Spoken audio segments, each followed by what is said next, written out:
السلام عليكم، ازيكم عاملين ايه؟ اهلا بيكم في قناة اكلات شهية ولذيذة. هنعمل النهاردة مع بعض اكلة كلنا بنحبها، السمك البلطي المقلي ورز الصيادية.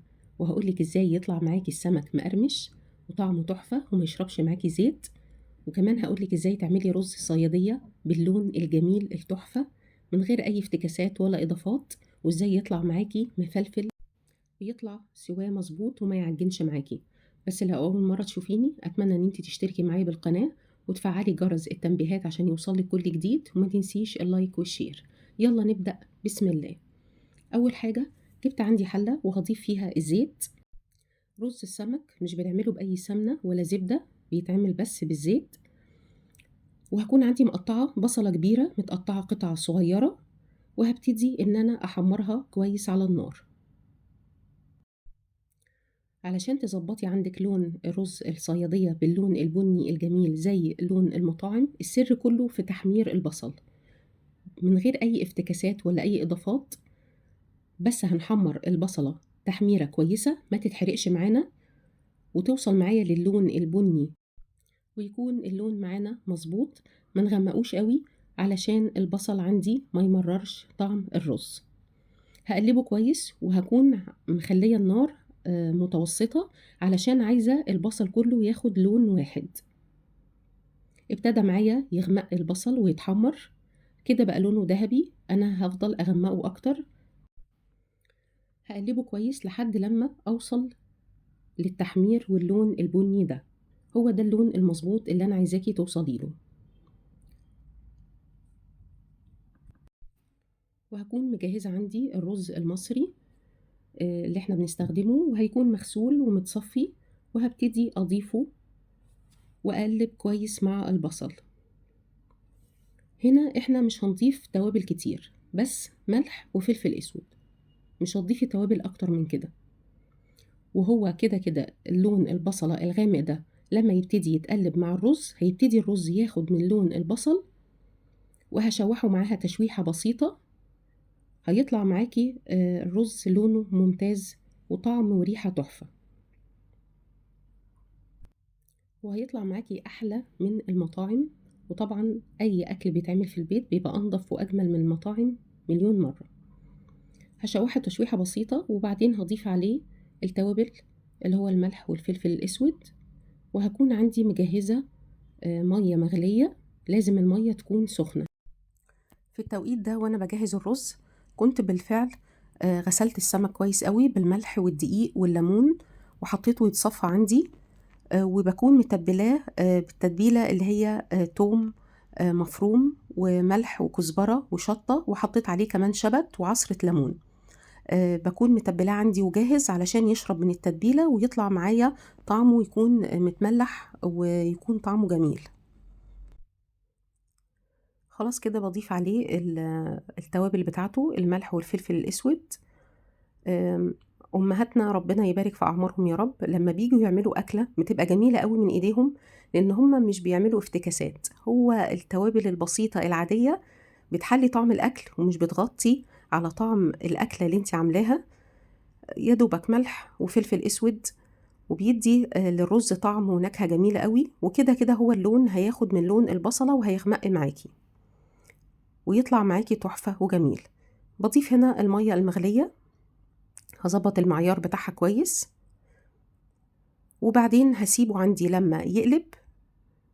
وهكون طبعا هنا عادي معلية النار عليه، مفيش مشكلة. مجرد ما يقلب ويبتدي يتشرب المية بتاعته هغطي عليه طبعا لحد لما يتشرب المية. بصي زي ما انت شايفة خلاص شرب المية بتاعته. في الحالة دي بقى بهدي النار خالص، وبتحطي الصاج اللي انت بتحطيه عندك تحت الرز علشان يتشرب معاكي. انا هنا كنت بالفعل متبلة السمك، بس هتبل معاكم برضو هنا واحدة وهوريكم التتبيلة اللي انا استخدمتها، اللي هي عبارة عن توم مفروم وشبت متقطع، وحطيت ملح وكزبرة وشطة، وحطيت شوية من الكمون وعصرة ليمون. التتبيلة دي في منتهى الجمال، حلوة جدا لأي مأكولات بحرية هتعمليها، ومع الأسماك بيبقى طعمها تحفة.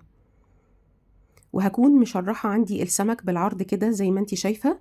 التشريح ده بيساعد على تحميره كويس، وبيخليه يطلع معاكي مقرمش وما يشربش معاكي زيت ولا يبقى طري معاكي، انا عايزاه يبقى طعمه فيه قرمشه كده ويبقى حلو.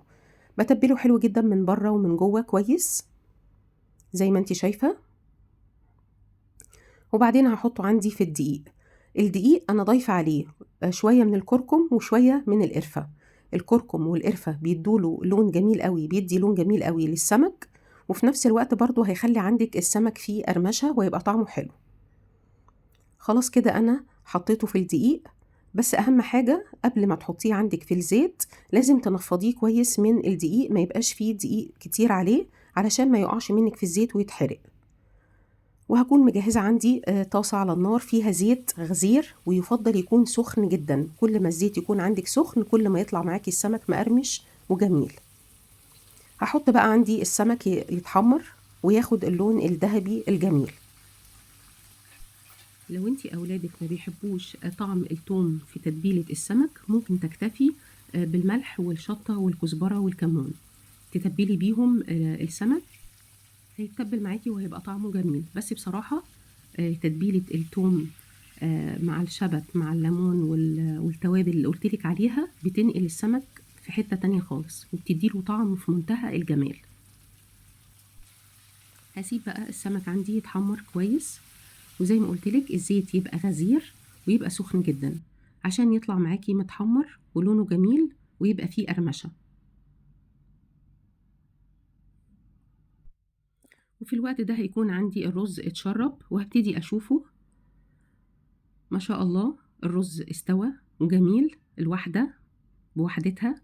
الرز عندي مش مهري ولا معجن، مفلفل وجميل، واخد عندك اللون البني تحفة ما شاء الله، من غير ما ضفت عليه اي حاجة. هو خلاص اتحمر حلو قوي مع البصلة وتشوح معاها، هيطلع معاكي باللون التحفة ده. هتعمليه بنظافة جوه البيت احلى من المحلات مليون مرة، وهيطلع معاكي في منتهى الجمال. خلاص كده الاكل جاهز معايا، ما خدش معايا اي وقت، واتعمل بنظافة جوه البيت، والسمك ما شاء الله طلع لونه تحفة ومقرمش وجميل. يا دوبك بس حطيته عندي على مناديل المطبخ عشان لو في اي زيت يتشربه. وهنا الرز كنت غرفت منه.